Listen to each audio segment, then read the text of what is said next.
Do you ever promise yourself that you're going to be healthy? You start doing all this research, you finally commit to doing the thing, you get a gym membership, you buy all the right foods, you spend the money on the home gym equipment, you spend hours consuming all of the latest and best information on YouTube about weight loss and the science. You've absorbed so much science about weight loss that you are practically a scientist. And 2 months has gone by and you realize that nothing has changed. You've barely touched your dumbbells, your new workout clothes are collecting dust, you are still sneaking in some chips here and there, and you still can't say no to the bread when you eat out with your family on the weekends. However, you know exactly what you need to do because you are a very smart person. You have watched every single doctor on YouTube, you have spent thousands of hours on the science, and you know how to rehearse it all back. Maybe you're watching this video and you're thinking to yourself, I could do what she does.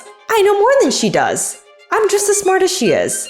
But despite how much you know, and despite knowing that you know what you need to do, you look at the outcome of your life and it is still not what you want. Because when no one is watching you, you are not taking action. When no one is watching you, you are not putting in the work. So if you ever wonder, why do I keep self-sabotaging? I want to lose weight, but I keep falling off the wagon. I am a smart and disciplined person. How come I don't have the body and the life that I want? If this sounds like you at all, in today's video, I'm going to give you my best tips on how to end self-sabotage. So there are 3 reasons why we tend to self-sabotage, even when we know what we need to do and we know that we know all of the information. The first reason for self-sabotage is when your values are not aligned with your behavior. It is when you have to do something, aka take an action, that is not aligned with what you really want or what you know to be true, your values. And your values are so deeply ingrained in you. Sometimes you don't even realize what your values are without subconsciously talking about it and thinking through it. Because our values, all human values, are a function of your upbringing, what your parents taught you, what your role models taught you when you were young, as well as your life experiences as you grew up, and the conclusion that you drew from those experiences. That is how most of us develop our values in life. For example, if your parents taught you that making mistakes is bad, that taking risks is bad, then your parents taught you the value of risk aversion, and that guaranteed outcomes, aka security, is good and risk is bad. So if that is what you were taught, but you were ambitious and you want to be successful, then that value set is completely incongruent with the actions that you need to take to be successful and do the things that you want to do in life. And what this person will do, if they don't realize it, is that they will self-sabotage, and their behaviors will not be aligned with what they say they want to do until they learn to identify the values that are incongruent with the actions that they want to take to be the person that they want to be. So a big part of that is identifying the values that are misaligned with where you want to go, consciously breaking them, and then acting on your own accord. Another example, if you were raised to believe that mealtime, family dinners is love, and that's when you had the best times, and that having very tasty, excellently seasoned cultural foods is a part of celebration, is a part of love and belonging and social connection, then you will probably find yourself as an adult having a hard time not indulging during big family dinners and celebrations and gatherings. When your values, which are deeply ingrained in your subconscious, are not aligned with the actions and behaviors that you know you need to take in life to send you off into the right direction, whatever goals you have, then the first thing you need to learn is to learn how to break and escape from those values that are no longer serving you.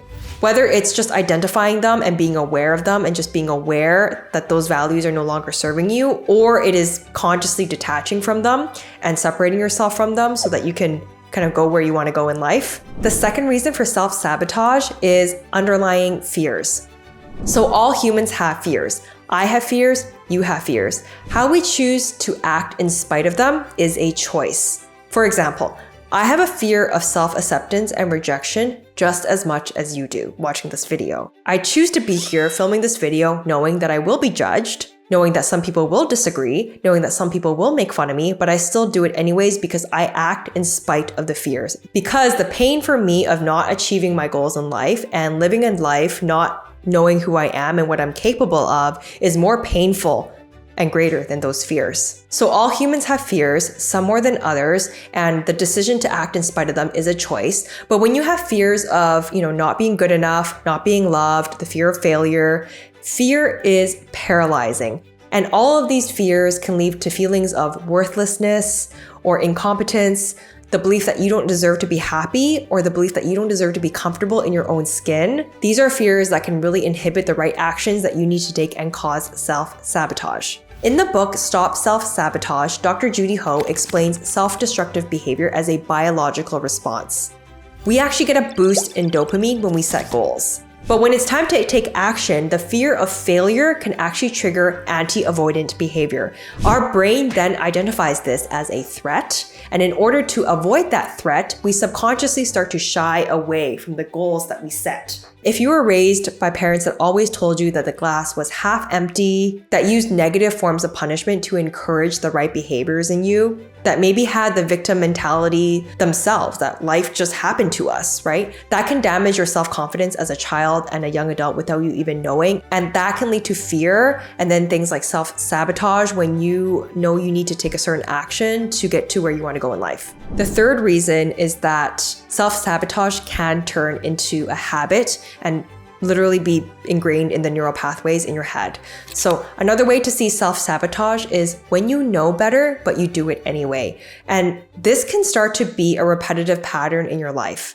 So even though we all know the consequences of self-sabotage, we can be addicted to the bad feelings that it engenders, right? Feeling bad can be an addiction, just like feeling good can. This is because when we engage in any sort of behavior, neural pathways get created in our head when we do something repeatedly, whether it is good or whether it is bad. And a reason why that you keep making the same mistakes is that you are literally slipping into the same neural pathways in your head that have been formed. The uncomfortable feelings and the inner voice in your head then leads you to act against your own interests. And until you can form new neural pathways in your head, you will always default to the familiar ones, even though you know it hurts you.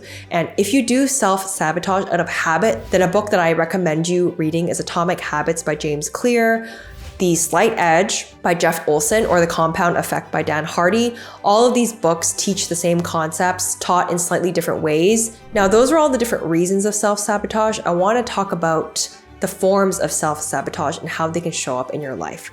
If you're liking this video today, then I'm excited to announce that I have a new private training called How to Lose Fat and Keep It Off Forever. It is a private training with an application process, so do apply if you are interested. And if you are accepted through the application process, then you will be invited to attend the private training.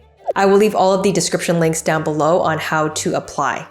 The first is perfectionism, right? If you need to spend days, weeks, months doing research on the right approach, eating plan, science, the right supplements to take, or maybe you go on a particular diet or eating plan and you fall off one time, and because you are no longer perfect, everything is ruined and it's over. Your desire to be perfect at anything you do in life is a form of self-sabotage in itself, right? In order to be successful at any goal in life, it's a process, right? You literally have to try things, adjust, screw up, fail, and over time, you just get better and better and better, but you have to keep embarking on the journey and trusting the process and, accepting when you do screw up and learning how to pivot out of those situations. The next form of self-sabotage is procrastination. So if you are someone who always tells yourself, I want to do it later, I'm going to do it Monday, I'm going to do it in 3 months, I'm going to do it in 6 months. Any form of delayed action is in itself a form of self-sabotage. Because if you know you need to change, then you also know that it cannot wait. Because when you decide you need to change, it needs to change now. It cannot wait. Another form of self-sabotage is lack of moderation. So if you cannot set boundaries with the people in your life, for example, if you're trying to lose weight, these are car pushers, family dinners where, people put things in your face, you can't say no, and you tell yourself, oh, a little bit is okay when you know it's not, right? Lack of moderation or lack of just knowing when to set boundaries and how to set boundaries in a way that still allows you to live accordance to your values and live life is also a form of self-sabotage, or it's not. So in summary, the 3 reasons why we self-sabotage are values, fears, and habits. And the 3 forms of self-sabotage include perfectionism, procrastination, and lack of boundaries. So here are some tips to get over self-sabotage. One of the most essential steps is just to develop self-awareness, an understanding of what your general values are in life. What is important to you? What are your values about food? What are your beliefs about setting goals and achieving them? What are your beliefs about change? Because if you were taught that change is bad and change is something to be feared, that could also be forming self-sabotage. So this exercise of self-awareness is something that I personally do with my coaching clients in my weight loss practice at the beginning of the program, and it is a very powerful experience for most people. It's also about addressing what fears a person might have. Do you have a fear of failure? Are you jaded by negative experiences? Do you have a lack of self-confidence? Maybe it comes from an early age where you were raised in an environment where you didn't really have a voice and you never got to develop that self-confidence as a teenager and a young adult. Do you have feelings of learned helplessness, which can be a combination of values, fears, and habits? The next tip is to focus on self-development. One quote that I love that I heard recently is to focus on self-development so much that you don't have time to criticize others. Your goal in life should be to be better than you were yesterday. Now, the traditional education system teaches us that you need to be perfect, right? But nobody is perfect. You only need to be better than you were yesterday. So investing in yourself, you can literally spend a very small amount of money and read a ton of books on self-development. Over the past few years, I have read hundreds and hundreds of books on self-development to really upgrade my mindset. And that is what allows me to be here on camera and film this video today because of all the books that I have read. Optimizing your health and losing weight is a lifelong journey of self-improvement, and it does not end. It's not a short-term diet. It's a never-ending journey of learning. In fact, whether you have weight to lose or you don't have weight to lose, getting healthy is still a journey for you. Now, one book that I will recommend is The Alchemist by Paulo Coelho. It's about a boy who goes on a journey to discover the purpose of his life. Getting healthy is not something that you just do for 3 months or 6 months. It's something that you have to muster the courage to stick up to commit to the lifestyle change, to be very patient in the process. And you literally have to wait until it becomes an ingrained behavior in your head, and the neural pathways in your head are literally reformed. Research shows that consistent repeat of a habit of 18 months turns that habit into a lifelong habit that you will never break, which I know sounds like it can be a long time, but if you can stick with being healthy for 18 months, it will be enough to unlearn everything from your past. Unlearn all of the values, all of the limiting beliefs and all that crap so you can move forward with your life. If you actually think about it backwards, if you've been indulging in poor eating habits for more than 18 months, that is why it seems like it's so hard to create new patterns for change, because these patterns of self-sabotage have been so deeply ingrained in your self-conscious. So as a part of this journey, you want to make sure you are reforming your thought processes so you no longer think about sugar and processed foods in the same way that you used to. For example, with myself, I tell myself that I don't eat sugar because it hurts my teeth. I can't eat it because it hurts my teeth. And I don't eat white flour and carbs and stuff like that because it gives me acne. And I don't eat seed oils because it gives me a stomach ache, right? And these are thought patterns that I've ingrained into my head, and it wasn't something that I did overnight. It was a journey to get here, but this is what I tell myself now, and this is the language that I use around foods that I don't eat anymore. Now, not everyone needs to get to this point, but this is just an example of how optimizing your health is a journey, and it's a lifelong journey, and it actually doesn't end. So it is your choice whether you want to embark in the lifelong journey or not. There's so much new information always coming out, right? There's always new things that we're learning about our bodies, about health, about the best way of eating, about the best types of exercises for your body based on new research and new studies. So there's always new information coming out, and that's also why it's always a journey that never ends. The next tip I have is to understand that there is no wagon to fall off. This kind of rides off of the last tip, but you either learn how to permanently alter your lifestyle or you do not. So if you struggle with self-sabotage, it's not about finding the next new diet, the next new hottest thing, the next new thing to try. It's actually to identify the values, the fears, and the habits that are screwing with you. And you have to learn how to consciously detach from them and break them. Once you've broken those patterns, there is a little bit of willpower, and that is, learning to show up for yourself and commit to doing the things that you say you're going to do, even if you don't want to do them. Your environment is a huge factor that impacts the neural pathways in your head. Your relationship with the people around you can be causing self-sabotage as well. We can't always control where the friction in the environment comes from, but but identifying the sources of friction and eliminating or setting boundaries with any sources of friction will help you stack the deck to reform those neural pathways. Next tip is to document your journey. I highly recommend taking photos of yourself during the journey. Now, even if you dread taking photos of yourself, maybe you're someone who avoids mirrors and avoids taking photos in general because you're not happy with the way you look. I used to do this. Take them anyway, right? Take them because it's a form of self-acceptance. If you need to, you can crop your head out if you really, really don't like what you see. But see it as a form of self-acceptance, not as a form of punishment. And acceptance is the first step in realizing that change is required. And change only happens when you accept that it needs to happen and when you decide that it needs to happen now.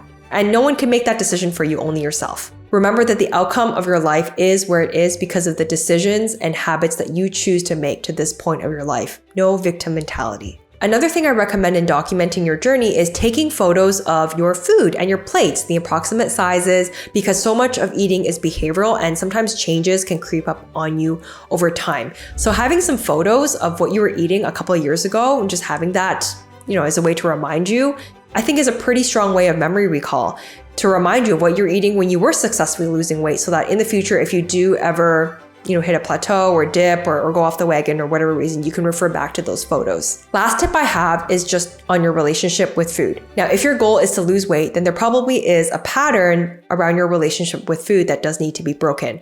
We are raised to believe that this should be shameful, but it really isn't. There is nothing to be ashamed of if you struggled with your relationship with food in the past. Life is a continuous journey of ebb and flow, mistakes, and growth. Now, as a weight loss coach, I have worked with many people now and come to realize that there are some common patterns, but no blanket problems, right? So it could be emotional eating, could be stress eating, lack of knowledge, just not knowing, lack of caring, just never cared because you're young and it wasn't a thing that you needed to care about. It could be snacking, which snacking is more of a habitual thing. It could be that family and culture was a big part of your upbringing and food was always, a good time, the best times and the best times of your childhood. It could be struggling with over dieting, over restriction, starvation, type of patterns, which lead to longer term repercussions. The reason why a lot of people fail with diets is that they don't have a maintenance plan and they don't think long term. They're just thinking short term for that period of time, whatever it is.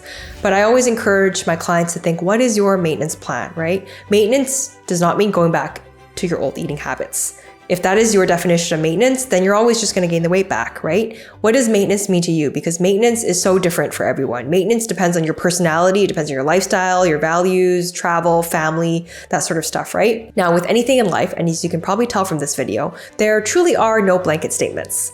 There is a ton of gray area when it comes to maintenance, because if you have a more addictive personality and you do better as a complete abstainer, then your maintenance plan may be more strict than somebody who can moderate. So this one is completely personality and lifestyle dependent. If you enjoyed this video today, please consider giving me a thumbs up and subscribe to the channel. Let me know down in the comments below whether you have engaged in self-sabotage in the past and what tips you have to overcome self-sabotage in the future. Until next time.